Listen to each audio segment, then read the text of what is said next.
So what's good, everybody? We will go through our trades for last week. We just explain how we took USDCHF, why the reasons we took and what not. So I'll just show you the before and after. I'll go straight to the video to avoid wasting time. So this is what we had. We took our buys here last week, and after a few good number of hours, we smashed our TP. Risk reward ratio 1:3. So I'll just get right to it on how we take our top-down analysis. So this is the weekly time frame.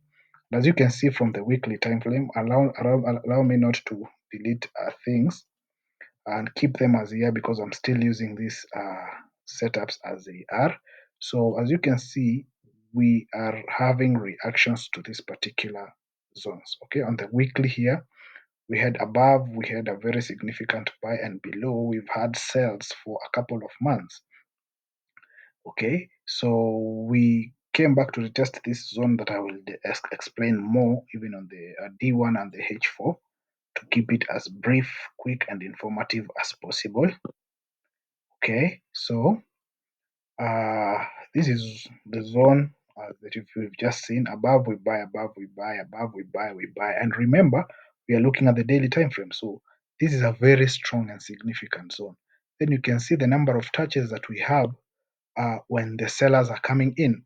Now, after all this has happened, the sell has happened, a significant sell, we had also a reaction here. So this is a reaction where people who saw these sells, yeah, the price action traders and whatnot, they saw the sells that happened before, and they came back and tried to do the same exact thing here. So they expected a move that is almost significantly, significant as this one here or this one here.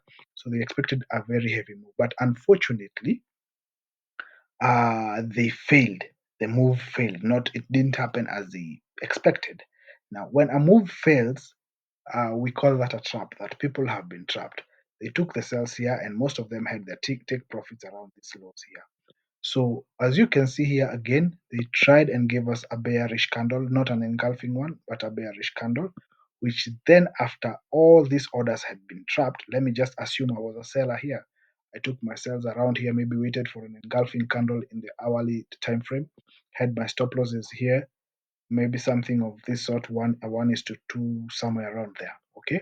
Or even a 1:2, maybe if you're a swing trader, 1:3, 1:4 right around there. So you can see that the sellers who took their sells here, they had their stop loss quickly smashed. All right.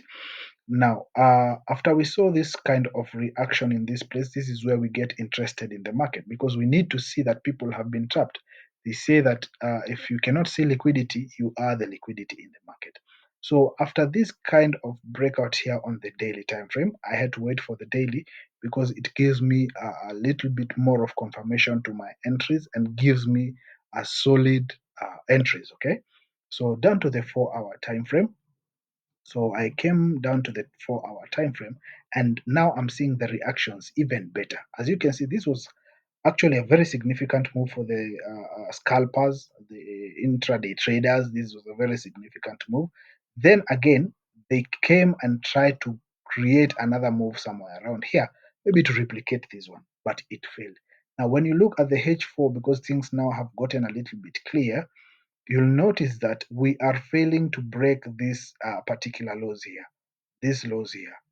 The market is forming, you see, the higher lows and it's maintaining them as it moves, right? So I try to look for as many confluences as possible. The many, the better, but you don't overcomplicate your trading. So after we got this particular breakout here with this 1 and 2 candles, we've had the first one, the market came back in, then the second one, giving me the higher lows as well. So this is where I managed to take my buys, had my positions here, yeah, that way. My take profit just below. I loved putting my stop take profit just below the next zone to avoid TPs being missed. And that is how we were able to secure a 1:2, a 2. So thank you very much for following the video to the end. Uh, we will keep on bringing more updates to the market. We are currently looking at a few more options in this market. We were supposed to take these buys here the second leg. As you can see, we were supposed to take the second leg of this particular buys, but it failed to come back to our area of interest, which is here. We were waiting for it to come back to this area of interest as we have had a shift of structure or a break of structure. Okay, this is a break of structure. We had this particular break of structure around here, break of structure.